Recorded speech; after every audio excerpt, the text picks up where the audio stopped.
Gaur burutu da Madrilen Yolanda Barcinari tartak jaurtitzeagatik auzipetutakoen kontrako epaiketa.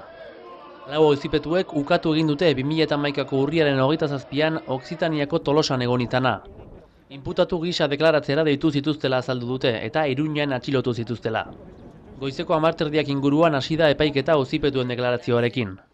Hauen ondoren, Yolanda Barcina Nafarroako gobernuko presidenteak hartu du hitza. Tartakadak kolpetzat jo ditu.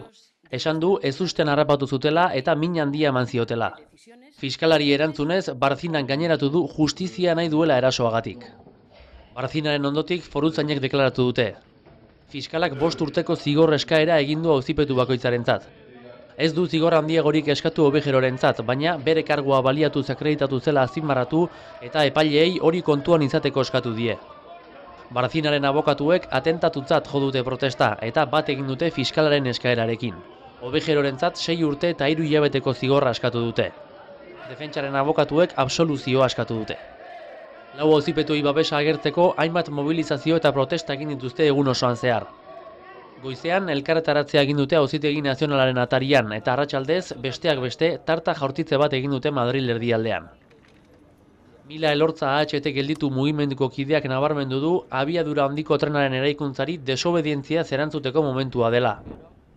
Ekintza baketsu bat epaituko dutela salatu du Elortzak eta zigor eskaerak astronomikoak direla esan du.